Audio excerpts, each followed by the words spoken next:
قال اخبرني محمد بن ابراہیم التیمی انه سمع علقمة بن وقاص الليثي يقول سمعت عمر بن الخطاب رضي الله عنه على المنبر يقول سمعت رسول الله صلى الله عليه وسلم يقول انما الاعمال بالنيات وانما لامرئ ما نوى فمن كانت هجرته الى دنيا يصيبها او الى امرأة ينكحها فهجرته الى ما هاجر اليه صدق الله العلي العظيم وصدق رسوله النبي الامين المكين الكريم۔ عزیز طالبات، یہ بخاری شریف کا پہلا باب ہے۔ بخاری شریف کو اس اعتبار سے بھی بڑی عظمت حاصل ہے کہ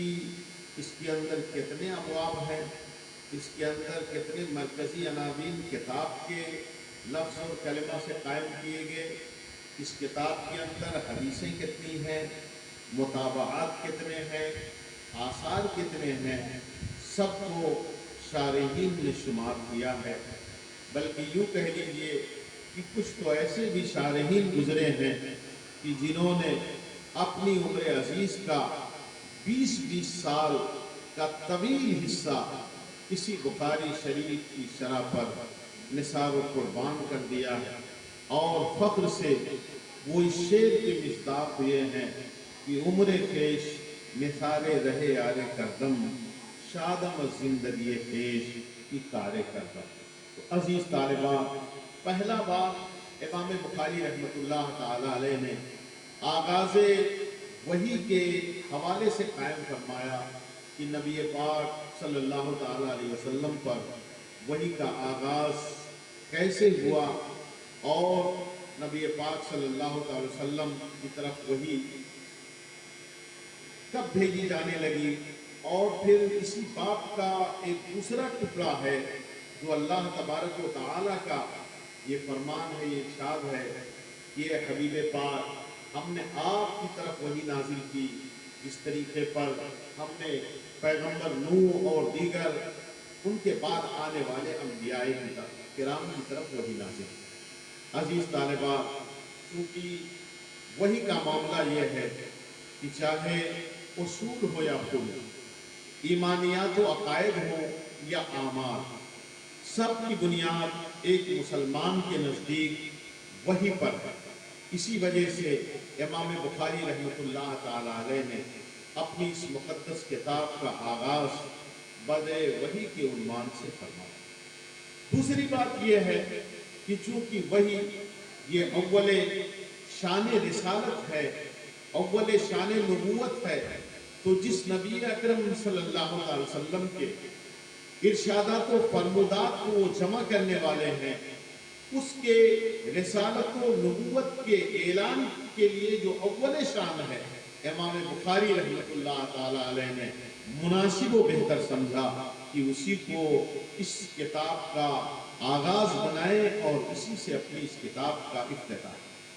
باری تبارک و تعالیٰ کے ارشاد کو بھی تبرکاً امام بخاری رحمۃ اللہ تعالی علیہ نے اس میں ذکر کیا۔ ان کی عادت کریمہ ہے کہ اگر جس حدیث کو یہ ذکر کرنا چاہتے ہیں اس کے موافق اگر کوئی آیت کریمہ ہوتی ہے جس کو یہ مناسب سمجھتے ہیں ذکر کرنا، تو عنوان میں امام بخاری رحمۃ اللہ تعالی علیہ آیت مبارکہ کو بھی استدلال و استشہاد کے لیے ذکر فرماتے ہیں۔ تو اس میں ایک نقطہ یہ بھی ہے، یہ بیان کرنا کہ امام بخاری رحمۃ اللہ تعالی علیہ یہ بیان کر رہے ہیں کہ نبی اکرم صلی اللہ تعالی علیہ وسلم کی طرف جو نزول وحی ہے تو یہ ایک بارگی نہیں ہے بلکہ تدریجاً ہے، تھوڑا تھوڑا کر کے ہے۔ بعض مواقع پر کچھ آیتیں یا ایک سورہ نازل ہوئی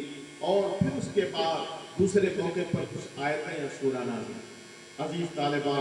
یہ جو آیت مبارکہ اس کی شان نزول کے بارے میں کہا گیا کہ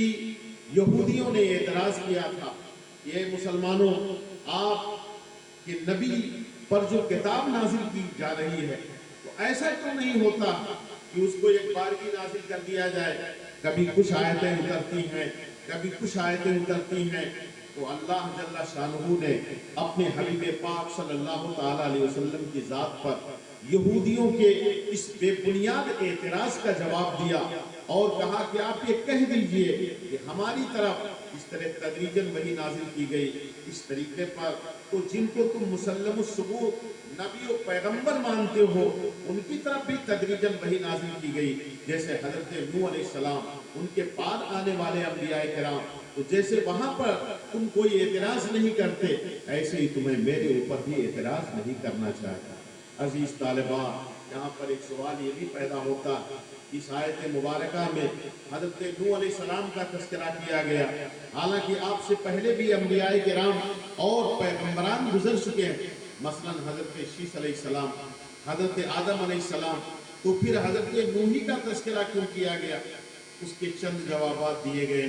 لیکن ایک قوی جواب یہ ہے کہ حضرت نوح علیہ السلام کی حیثیت یہ آدم ثانی کی ہے اور ایک ایسے انسان کی ہے کہ اس وقت روئے زمین پر جتنے بھی لوگ ہیں وہ حضرت نوح علیہ السلام ہی کی اولاد سے ہیں، اس لیے خصوصیت کے ساتھ پیغمبر حضرت نوح علیہ السلام کا تذکرہ کیا گیا۔ عزیز طالبان، ہم سب کو اللہ کی طرف سے جو یہ ہدایت ملی ہے، ہمیں اس پر اللہ کا جتنا بھی شکر ادا کریں ہم کم ہے، اس لیے کہ حضرت نوح علیہ السلام کو آپ دیکھیں، تقریباً 900 سال تک آپ نے توحید کی طرف لوگوں کو بلایا، شب و روز بلایا، دعوت توحید کی، لیکن روایتوں سے معلوم ہوتا ہے کہ سفینہ نوح پر حضرت نوح علیہ السلام کے علاوہ جو اور انسان سوار تھے تو ایک قول کے مطابق ان کی تعداد صرف اور صرف 7 تھی۔ ایک تو آپ کی بیوی، دوسرے آپ کے 3 بیٹے جن کا نام حام، سام اور یافس کہا جاتا، اور 3 ان کی ازواج، اس طریقے پر یہی وہ 8 لوگ تھے قول کے مطابق جو سفینہ نوح پر سوار۔ عزیز طالبان، حضرت نوح علیہ السلام کہ تقریباً 900 سال دعوت و ارشاد کے نتیجے میں ان کی دعوت پر لبیک کہنے والے صرف 7 لوگ ہوئے۔ ہمیں اللہ کا شکر ادا کرنا چاہیے کہ اللہ تبارک و تعالیٰ نے ہمیں ہدایت کی نعمت سے بہرور کیا۔ امام بخاری رحمۃ اللہ تعالیٰ علیہ اب اس باب و عنوان کے تحت جو حدیث ذکر کر رہے تھے اس کو حدیث نیت کہا جاتا ہے، اس کو حدیث نیت کہا جاتا ہے۔ یہاں پر ایک سوال یہ پیدا ہوتا ہے کہ جو یہ باب کا عنوان قائم کیا گیا اور جو حدیث نیت ذکر کی جانے والی آخر اس میں کیا مناسبت ہے، اس میں کیا تعلق ہے؟ تو اس بارے میں چند اقوال ہیں۔ ایک قول یہ ہے کہ اس باب اور اس ذکر کی جانے والی حدیث میں کوئی ظاہری مناسبت نہیں ہے، بس امام بخاری رحمۃ اللہ تعالیٰ علیہ یہ درس دینا چاہتے ہیں، یہ پیغام دینا چاہتے ہیں، کوئی بھی نیک کام کیا جائے، کوئی بھی اچھا عمل ہو تو حسن نیت کے ساتھ کیا جائے، اخلاص کے ساتھ کیا جائے، صفائے عزیمت کے ساتھ کیا جائے، یہی وہ پیغام ہے، یہی وہ درس ہے جو امام بخاری رحمۃ اللہ تعالیٰ علیہ دینا چاہتے ہیں۔ اور اس کی تائید اس سے بھی ہوتی ہے کہ علامہ خطابی رحمۃ اللہ تعالیٰ علیہ کی جو شرح اور ابو نعیم کی جو مستخرج اس میں یہ باب اس حدیث کے بعد مذکور ہے، تو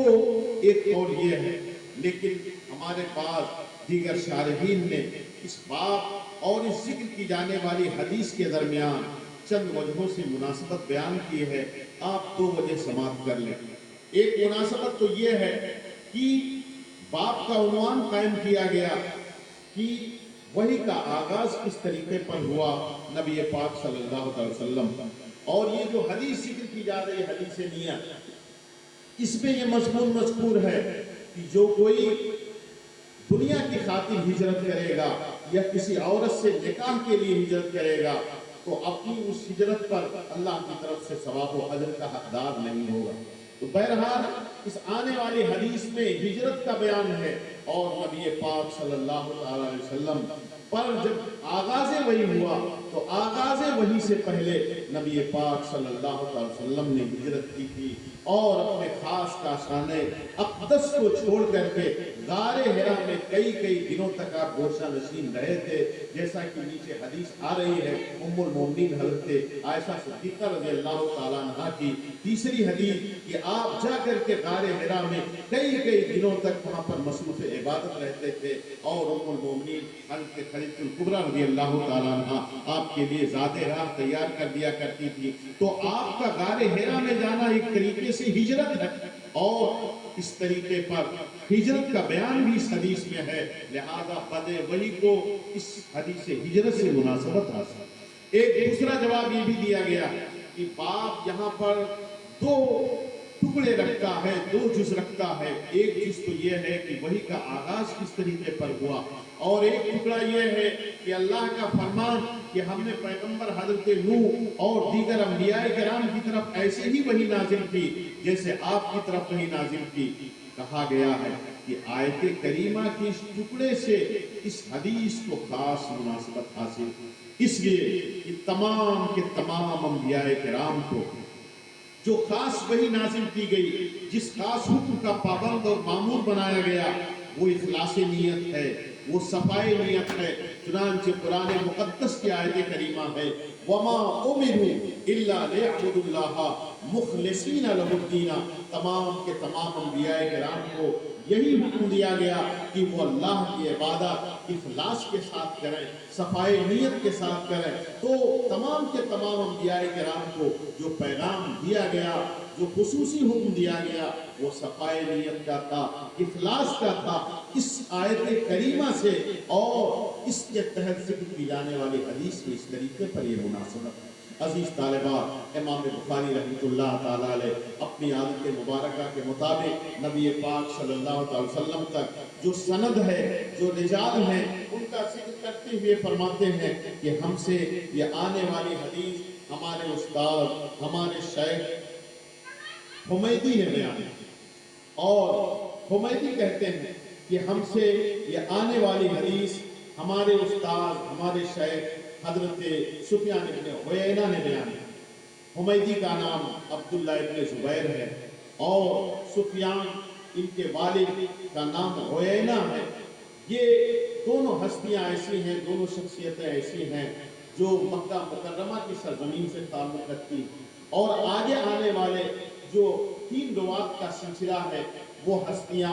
وہ شخصیتیں ایسی ہیں جو ارض مدینہ سے تعلق رکھتی۔ اس لیے امام بخاری رحمۃ اللہ تعالیٰ علیہ نے جو یہ سند ذکر کی ہے، اس سند کی خوبی میں یہ کہا گیا کہ یہ سند ایسی سند ہے جس کو حجازی کہا جاتا ہے، یعنی اس کے تمام رواة یا تو مکہ شریف کی سرزمین سے تعلق رکھتے ہیں یا مدینہ شریف کی سرزمین سے تعلق رکھتے ہیں۔ حضرت سفیان ابن عیینہ کہتے ہیں کہ ہم سے آگے آنے والی حدیث یحییٰ ابن سعید انصاری نے بیان کی۔ یحییٰ ابن سعید انصاری کا شمار صغار تابعین میں ہوتا ہے۔ وہ کہتے ہیں کہ ہم سے آنے والی حدیث ہمارے استاد محمد ابن ابراہیم تیمی نے بیان کی۔ انہوں نے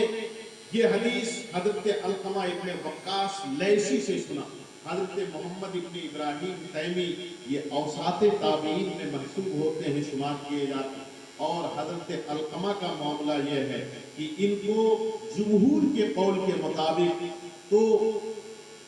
تابعین میں شمار کیا گیا ہے، کبار تابعین میں شمار کیے جاتے ہیں، لیکن بعض لوگ ان کو صحابی بھی مانتے ہیں۔ اگر جمہور کا قول لیا جائے تب اس حدیث کے اندر ایک حسن یہ بھی ہوگا کہ ایک حدیث ایسی حدیث ہے جس کی سند کے اندر روایت التابعی عن التابعی عن التابعی کی خوبی موجود ہے، کیونکہ یحییٰ ابن سعید انصاری صغار تابعین میں، محمد ابن ابراہیم تیمی اوساط تابعین میں، علقمہ ابن وقاص لیثی یہ کبار تابعین میں شمار ہوتے ہیں۔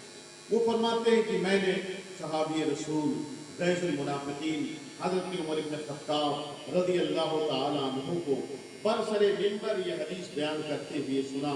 کہ وہ بیان کر رہے تھے کہ میں نے نبی اکرم صلی اللہ تعالیٰ علیہ وسلم کو یہ ارشاد فرماتے ہوئے سنا۔ عزیز طالبہ، اس سند کی ایک خوبی یہ بھی علامہ عسقلانی رحمۃ اللہ تعالی علیہ اور دیگر شارحین نے بیان کی کہ امام بخاری رحمۃ اللہ تعالی علیہ نے اس حدیث کی سند کے اندر حدثنا اور اسی کے ساتھ ساتھ سمعتو، اسی کے ساتھ ساتھ عن، اور چونکہ بعض نسخوں میں حدثنا سفیانو کے بجائے اخبرنا سفیانو آیا ہوا ہے، اس لیے امام بخاری رحمۃ اللہ تعالی علیہ نے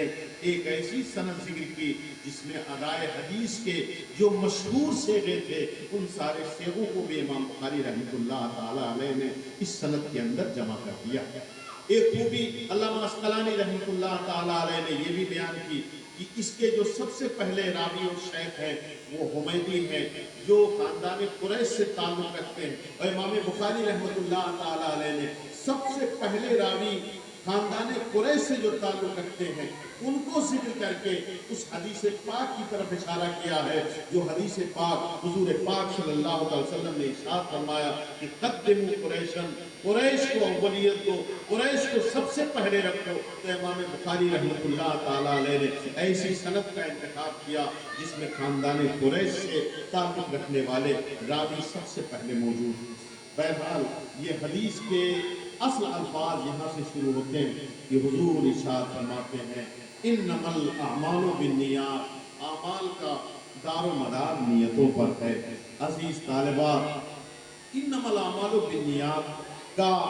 ترجمہ یہ ہوگا کہ اعمال کا دار و مدار نیتوں پر ہے، لیکن یہ ایک ایسا کلام ہے کہ جس کو پورے طور پر بامعنی بنانے کے لیے ضروری ہے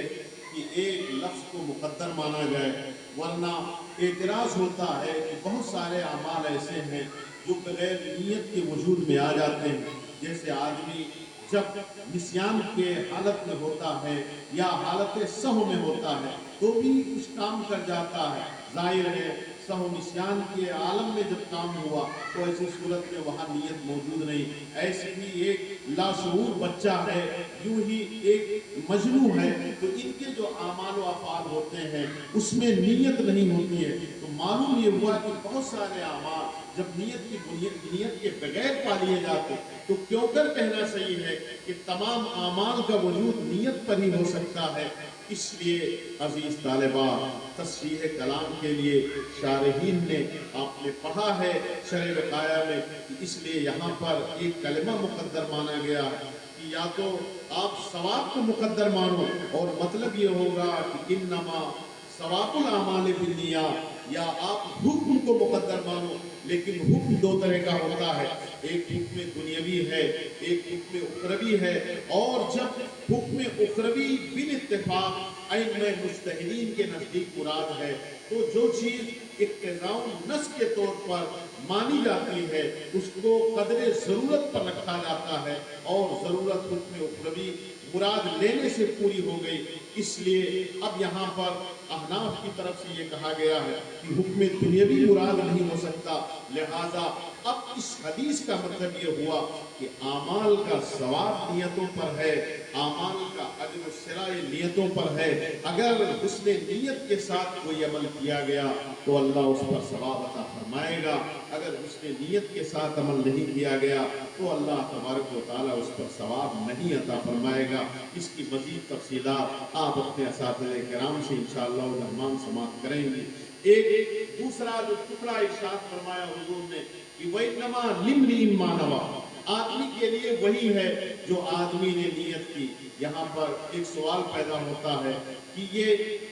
تعبیر اگر سے بدل گئی لیکن معنی تو وہی ہے، مفہوم تو وہی ہے جو پہلے جملے سے ادا کیا گیا، لیکن اس کے چند جوابات دیے گئے۔ ایک جواب تو یہ ہے کہ یہ یقیناً تاکید کے لیے اور زور پیدا کرنے کے لیے اسی بات کو دوسرے جملے میں ادا کیا گیا، لیکن بعض شارحین حدیث فرماتے ہیں کہ نہیں، انما الاعمال بالنیات یہ ان اعمال کے لیے ہے کہ جس کے کرنے کا اللہ تبارک و تعالیٰ نے حکم دیا ہے یا جس سے بچنے کا اللہ تبارک و تعالیٰ نے حکم دیا ہے کہ اگر آدمی نیت کے ساتھ اس کو کرے گا یا قصد و ارادہ کے ساتھ اس سے بچے گا تو اجر و ثواب کا حقدار ہوگا۔ لیکن انما لمرئ ما نویٰ میں نبی پاک صلی اللہ تعالیٰ علیہ وسلم نے مباحات کو شامل کیا ہے کہ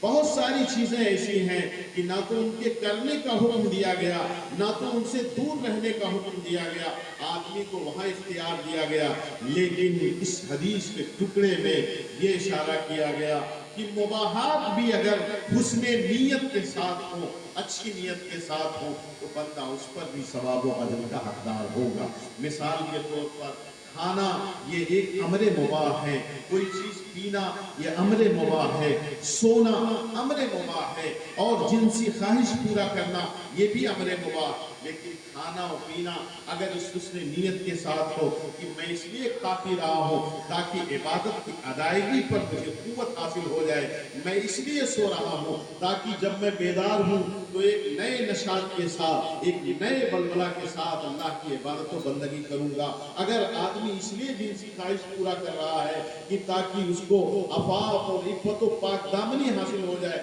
تو یہ ساری چیزیں اگرچہ مباحات کے قبیل سے ہیں لیکن حسن نیت کی بنیاد پر اللہ تبارک و تعالیٰ اس پر بھی ثواب عطا فرمائے گا۔ اب اللہ کے حبیب سرور دو عالم صلی اللہ تعالیٰ علیہ وسلم نے اسی بات کو مزید واضح کرنے کے لیے ایک مثال سے اس کو مزید اجاگر کیا ہے، مزید روشن کیا ہے کہ اے میری امت کے لوگوں، ہجرت جو ایک بڑا ہی پرمشقت عمل ہے، بڑا ہی زہرہ گداز عمل ہے۔ آج ہم لوگوں کا عالم یہ ہے کہ اگر ہم کو اپنے گھر اپنی زمین سے تھوڑا سا حصہ کہا جائے کہ آپ اس کو چھوڑ دیجئے تو ہم سے ہرگز گوارا نہیں ہوتا ہے، ہم مقدمے لڑیں گے، اپنی جائیداد خرچ کر دیں گے، لیکن اپنی زمین کا ایک چھوٹا سا حصہ ہم کسی کو دینے کے لیے تیار نہیں ہوتے۔ آپ اندازہ کیجئے ان ہجرت کرنے والے صحابہ کرام کی قربانی و اثار کا کہ انہوں نے اپنا گھر، اپنا باغ، اپنی زمین، اپنی جائیداد، اپنے عزیز و اقارب، اپنے تمام تر تعلقات کو چھوڑ کر کے صرف اور صرف دین اسلام کی صیانت و حفاظت کے لیے انہوں نے مکہ شریف کو خیر باد کہہ دیا تھا۔ ہجرت یہ بڑا پرمشقت عمل ہے۔ نبی پاک صلی اللہ علیہ وسلم نے اس عمل کے بارے میں سمجھایا، ہجرت جیسا پرمشقت عمل بھی اگر اللہ و رسول کی رضا و خوشنودی حاصل کرنے کے لیے نہیں ہے، بلکہ ہجرت کا یہ عمل اس لیے ہے تاکہ آدمی تحصیل دنیا کر سکے، تاکہ یہ ہجرت کر کے کسی عورت سے کوئی نکاح کرے، تو ہجرت کے اس عمل پر بھی بندہ ثواب کا حقدار نہیں ہوگا۔ اللہ کے حبیب نے ارشاد فرمایا فمن کانت ہجرتہ، وہ شخص جس کی ہجرت اس لیے ہے کہ تاکہ وہ دنیا کو حاصل کر لے، دنیا کو پالے، یا کسی عورت کی طرف اس لیے ہے تاکہ وہ اس سے نکاح کر لے، تو ہجرت جیسا کوئی مشقت عمل حضور ارشاد فرماتے ہیں اس کی ہجرت اسی طرف ہے جس کی اس نے ہجرت کی ہے۔ میری عزیز طالبات، ایک وقت ایسا گزرا ہے اسلام کے ماننے والوں پر جب ہجرت نبی پاک صلی اللہ تعالیٰ علیہ وسلم نے اپنی امت کے لوگوں پر فرض قرار دے دیا تھا، اور مکہ میں رہنے والوں پر یہ ضروری ہو گیا تھا کہ اپنے دین اسلام کی حفاظت کے لیے وہ مکہ مکرمہ کی سرزمین کو چھوڑ کر کے مدینہ طیبہ ہجرت کر جائیں۔ ایسے موقع پر روایتوں میں آتا ہے کہ کچھ ایسے لوگ بھی تھے جنہوں نے اس نیت سے ہجرت کر لی تھی کہ وہاں ہجرت کر کے مدینہ طیبہ چلیں گے تو وہاں کسی عورت سے ہمارا نکاح ہو جائے گا، تو نبی پاک صلی اللہ تعالیٰ علیہ وسلم نے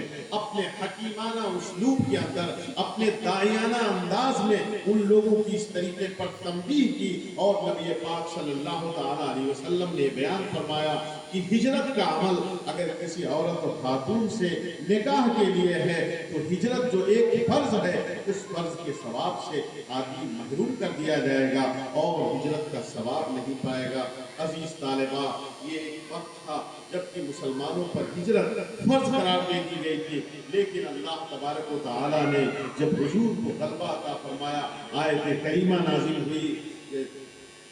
کہ لوگ فوج در فوج دین اسلام میں داخل ہو رہے ہیں، تو ایسی صورت میں نبی پاک صلی اللہ تعالی علیہ وسلم نے اعلان فرما دیا لا ہجرت بعد الفتح، اب فتح مکہ کے بعد ہجرت فرض نہیں رہی، ہاں اس کے بعد آدمی اپنے حسن نیت پر ضرور ثواب پائے گا، تو اب ہجرت فرض نہیں رہی، لیکن پھر بھی اگر آدمی کوئی کام اچھی نیت سے کرتا ہے تو اس پر ثواب اور اجر کا حقدار ہوتا ہے۔ اعلیٰ حضرت علیہ رحمت و رضوان نے اپنی کتاب المحجۃ المؤتمنہ فی آیۃ الممتحنہ میں جو ہجرت کی کچھ تفصیل بیان کی ہے، اس کا حاصل، اس کا خلاصہ یہ ہے کہ ہجرت کی دو قسمیں ہیں، ایک ہجرت ہجرت عامہ ہوتی ہے، ایک ہجرت ہجرت خاصہ ہوتی ہے۔ ہجرت عامہ اس وقت فرض ہے جب آدمی دارالحرب میں ہے اور فرائض دینیہ بجا لانے سے وہ قاصر ہے، فرائض دینیہ نہیں بجا لا پا رہا ہے، تو ہجرت کرنا آدمی کے اوپر فرض ہو جاتا ہے، اور یہ ہجرت عمومی طور پر فرض ہوتی ہے۔ لیکن ہجرت خاصہ اعلیٰ حضرت علیہ رحمت اللہ فرماتے ہیں اس کا 3 حکم ہے۔ ایک حکم یہ ہے کہ یہ ہجرت کبھی فرض ہوتی ہے، یہ ہجرت کبھی حرام بھی ہو جایا کرتی ہے، اور یہ ہجرت کبھی درجے مباح اور جواز میں ہوتی ہے۔ عزیز طالبہ، خاص ہجرت اس وقت فرض ہوتی ہے جب آدمی کسی جگہ پر ہے، اس جگہ فرائض دینیہ بجا لانے سے قاصر ہو، دینی فرائض نہ ادا کر پاتا ہو، تو ہجرت اس آدمی پر فرض ہے۔ اگر اس مکان میں نہیں ادا کر سکتا، اس مکان کو چھوڑ دے، اس محلے میں نہیں ادا کر سکتا، اس محلے کو چھوڑ دے، اس آبادی میں نہیں ادا کر سکتا، اس آبادی کو چھوڑ دے، آدمی کے اوپر یہ خصوصی ہجرت فرض ہو جاتی۔ اور ایک ہجرت وہ ہے کہ وہ حرام ہوتی ہے، مثال کے طور پر آدمی جہاں پر ہے اس کے چھوٹے چھوٹے بچے ہیں، محتاج والدین ہیں، بیوی ہے، یہ لوگ اس کے ساتھ نہیں جا سکتے، اور اگر یہ چلا جاتا ہے یہاں سے تو یہ لوگ ضائع ہو جائیں گے، یہ لوگ برباد ہو جائیں گے۔ تو ایسے آدمی کے لیے اپنے ماں باپ کو، اپنے چھوٹے چھوٹے بچوں کو چھوڑ کر کے ہجرت کرنا ناجائز ہو، حرام ہوا کرتا ہے۔ حدیث میں اسی طرح ارشاد ہوا کفا بالمرء اثما ان یذیع من یقول، یعنی آدمی کے گنہگار ہونے کے لیے یہی کافی ہے کہ ایسے کو ضائع ہونے کے لیے چھوڑ دے جس کے نام و نقشے کا وہ پار اٹھائے ہوئے۔ اور اگر صورتحال یہ ہے کہ نہ تو فرائض دینیہ بجا لانے سے قاصر ہے اور نہ ہی وہاں کے لوگوں کو اس کی حاجت ہے، تو ایسی صورت میں ہجرت مباح ہوتی ہے، چاہے وہ ہجرت کرے اور چاہے وہ ہجرت نہ کرے۔ تو یہ ہجرت کے تعلق سے اعلیٰ حضرت علیہ رحمت و رضوان نے کچھ افادات فرمائے ہیں۔ میری عزیز طالبہ، ایک حدیث میں آتا ہے، آقا کریم صلی اللہ علیہ وسلم ارشاد فرماتے ہیں نیت المومن خیر من عملہ، مومن کی جو نیت ہوتی ہے اس کے عمل سے بہتر ہوتی ہے۔ تو اسی وجہ سے امام بخاری رحمۃ اللہ تعالی علیہ نے حدیث نیت کو مقدم کیا ہے، کیونکہ نیت کا معاملہ یہ ہے کہ نیت میں کوئی مشقت نہیں ہوتی ہے لیکن عمل میں بڑی مشقت ہوتی ہے۔ دوسری وجہ یہ ہے، فرق یوں کیا جاتا ہے کہ نیت یہ اللہ اور بندے کے درمیان ایک سربستہ راز ہے جس پر کوئی دوسرا آگاہ نہیں ہو سکتا ہے، اور اس کے اندر ریاکاری نہیں ہو سکتی ہے، دکھاوا نہیں ہو سکتا ہے، ریا کی آمیزش سے پاک ہے۔ لیکن عمل اس میں ہزاروں طرح کی خرابیاں ہو سکتی ہیں، اس میں دکھاوا ہو سکتا ہے، ریاکاری کا جلوہ ہو سکتا ہے۔ اس بنیاد پر نیت کو نبی پاک صلی اللہ تعالی علیہ وسلم نے آدمی کے عمل سے بہتر قرار دیا۔ اور میری عزیز طالبہ، نیت کا عالم یہ ہے، اس کا فیضان یہ ہے کہ ایک عمل کے اندر بندے مومن چند نیتیں جمع کر کے اپنے آپ کو بہت سارے اجر و ثواب کا حقدار بنا سکتا ہے۔ مثال کے طور پر مسجد کو جانا، اس میں صرف ایک ثواب تھا کہ آدمی نماز کے لیے جا رہا ہے، لیکن اگر نماز کی نیت کے ساتھ وہ اور بھی اچھی اچھی نیتیں اگر اس کے ساتھ شامل کر لے تو اب ایک قدم جو اٹھے گا اس پر ایک ثواب نہیں ملے گا، بلکہ اگر 40 نیتیں اس نے جمع کر لی ہیں، مثلا میں مسجد میں اس لیے جا رہا ہوں کہ جو مؤذن نے مجھے پکارا ہے اس کے اتباع پہ لبیک کہنے کے لیے جا رہا ہوں، مسجد میں ادائے سنت کی نیت سے میں پہلا داہنا قدم داخل کروں گا، مسجد سے جب نکلوں گا تو ادائے سنت کی نیت سے بایاں پیر نکالوں گا، وہاں پر جو مجھ سے علم میں میں بڑا ہوگا اس سے مسائل دریافت کروں گا، جو علم میں چھوٹا ہوگا اس کو کچھ مسائل بتا دوں گا، راستے میں اگر کوئی بیمار ہوگا اس کی خیریت دریافت کروں گا، جو مسلمان ملے گا اس سے کشادہ پیشانی کے ساتھ ملاقات کروں گا، سلام میں پہل کروں گا۔ ایک ہی عمل ہے، بہت ساری نیتیں آدمی اس میں جمع کر سکتا ہے اور نیت کے بے شمار فیضان سے مالا مال ہو سکتا ہے۔ تو یہ نیت اور اخلاص ایک ایسی گراں بہا دولت ہے کہ جس پر بندہ بے شمار اجر و ثواب کا حقدار ہوتا ہے۔ اسی لیے امام بخاری رحمۃ اللہ تعالی علیہ نے اپنی اس مقدس کتاب کا آغاز حدیث نیت سے کر کے ہمیں یہ پیغام دیا ہے، ہمیں یہ درس دیا ہے کہ جو بھی ہم نیک کام کریں حسن نیت سے کریں، اچھی نیت سے کریں۔ اللہ تبارک و تعالیٰ سے دعا ہے کہ مولا کریم امام بخاری رحمۃ اللہ تعالیٰ علیہ کے بے شمار فیض و برکات سے ہمیں مالا مال فرمائے اور اس کتاب بخاری کو زیادہ سے زیادہ پڑھنے، زیادہ سے زیادہ سمجھنے، زیادہ سے زیادہ اس پر عمل پیرا ہونے کی توفیق عطا فرمائے۔ وآخر دعوانا الحمدللہ رب العالمین۔